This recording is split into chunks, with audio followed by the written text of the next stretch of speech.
Hello, good evening. This is Dr. Nadeem Ahmed. Let's today start our topic. आज का जो हमारा topic है उसका नाम है लेशमेनेसिस, इन हिंदी काला अजार या काला ज्वर। ये एक बहुत डेंजरस डिजीज़ है और ये एक पैरासिटिक डिजीज़ है। कैसे स्प्रेड होती है, क्या इसमें सिम्टम्स आते हैं और कैसे हम इसकी डायग्नोसिस करेंगे और इसमें एक्चुअली क्या ट्रीटमेंट होगा, तो ये सब हम डिस्कस करेंगे इस छोटे से लेक्चर में। क्योंकि मेरे जो बहुत सारे स्टूडेंट हैं, मैं आपको इंट्रोड्यूस कर दूं। My name is doctor Nadeem Ahmad और आप मेरा चैनल देखते हैं काफ़ी टाइम से। मैं BMLT, MMLT, PhD, मैं नर्सिंग स्टाफ को, मेडिकल स्टाफ्स को, पैरामेडिकल स्टाफ्स को पढ़ाता हूं।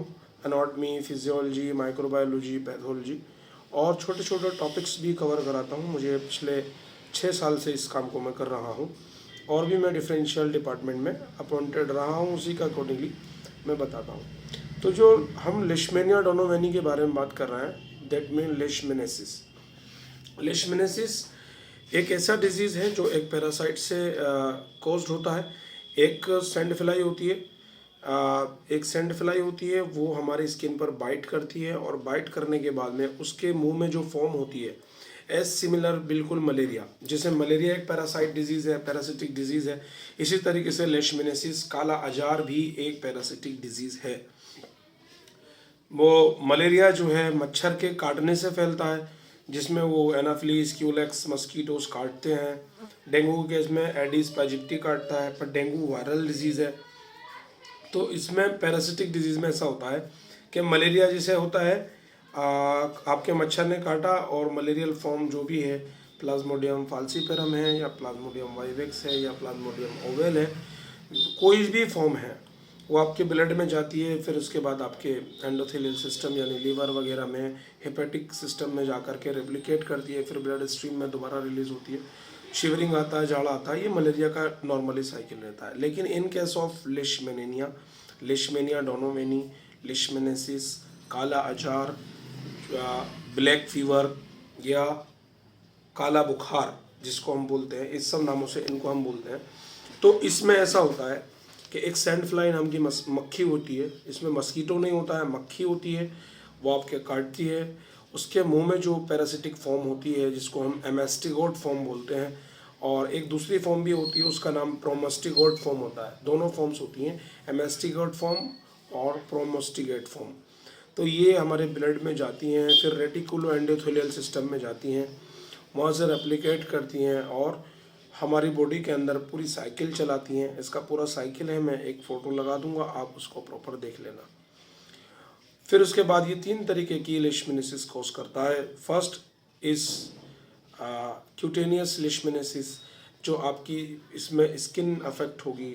फिर उसके बाद आपका एक लेशमेनिया विसरल लेशमेनेसिस, जिसमें आपके इंटरनली स्मूथ ऑर्गन जैसे कि इंटेस्टाइन, लिवर, किडनीज और जितने भी इंटरनल आपके ऑर्गन हैं, ये सारे इसमें पार्ट टेक प्लेस करते हैं। और एक होती है ओरल लेशमेनेसिस, जिसको म्यूकल लेशमेनेसिस बोलते हैं, जिसमें आपका ओरल पार्ट इसमें अफेक्ट होता है।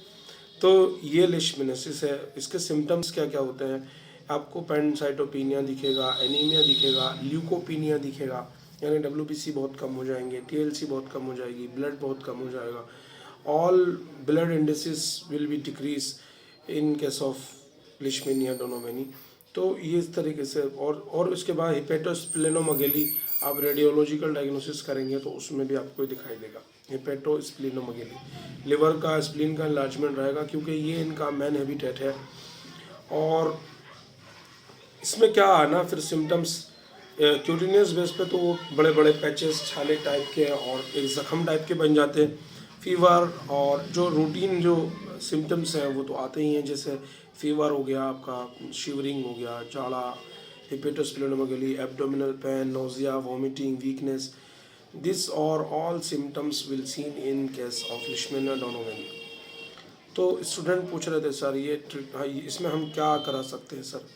देखो, आप रूटीन ब्लड टेस्ट करा सकते हैं, जैसे कि आप LFT, KFT, lipid, thyroid, CBC, ये आपको नॉर्मली आपको एक आइडिया दे देंगे, एक हिंट्स दे देंगे। लेकिन एक्चुअल डायग्नोसिस के लिए आपको इसमें माइक्रोस्कोपी करानी होगी, माइक्रोस्कोपी में एक स्टेन आता है जिसको लिशमान स्टेन बोलते हैं, वो इसी के नाम पर रखा गया है उसको, लिशमिनेसिस फॉर्म, जो हेमेस्ट्रीगर्ड और पोमेस्ट्रीगर्ड फॉर्म को अंडर द माइक्रोस्कोप हम इसके अंडर में ही देखते हैं, इसी तरीके से देखते हैं।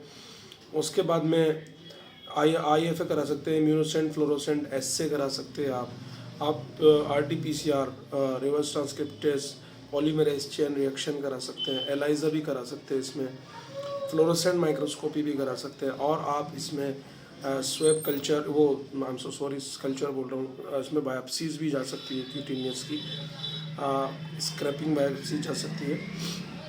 और इसमें हमें ट्रीटमेंट क्या हमारा स्पेशल रहता है, तो ट्रीटमेंट को लेकर के बहुत ज़्यादा मिथ है लोगों को। कोई इसमें सिम्टोमेटिकली ट्रीट करते हैं, जैसे कि कोई फीवर के लिए उसमें पैरासीटामोल दे रहा है, कोई एंटीबायोटिक शुरू कर देता है, कोई ग्राम पॉजिटिव या ग्राम नेगेटिव एंटीबायोटिक्स कर देते हैं, कल्चर करा करके वो नेगेटिव आ रहा होता है, उसमें बहुत सारी चीज़ें करते हैं। तो ये सब इसमें नहीं होता है।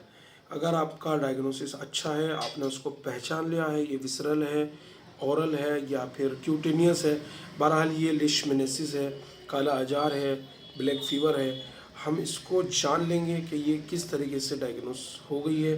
आपने इसको तीनों बेस पर डायग्नोस करना है, सिम्टोमेटिकली भी और ब्लड टेस्ट बेस्ड भी और फिज़िकल एग्जामिनेशन करके भी इसको डायग्नोस करना आपको होगा।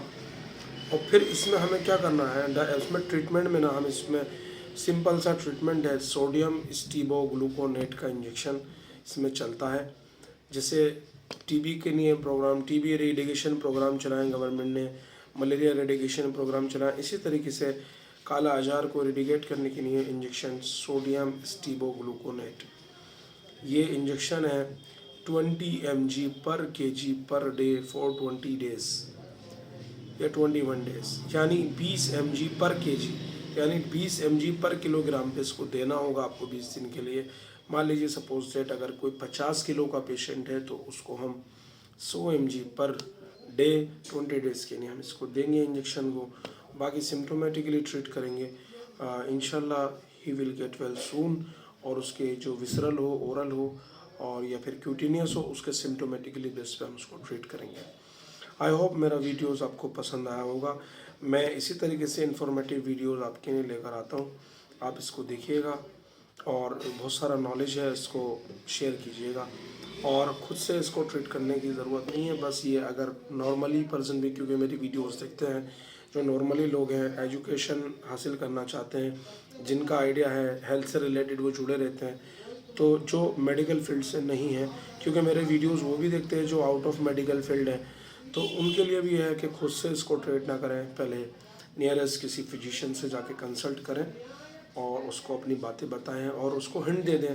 अभी डॉक्टर्स को नहीं मालूम हो, क्योंकि बाज की प्रैक्टिस बहुत डिले हो जाती है, लेट रहती है, जैसे नाली में कूड़ा अटका रहता है, ऐसी प्रैक्टिस भी उसकी बहुत पुरानी हो जाती है। अब बता दें कि ये सर ये लिशमेनिया तो नहीं है, आप तो उसका आइडिया जाएगा, तो आई होप के ही विल कंसीडर और he will early diagnosis that. Thank you so much.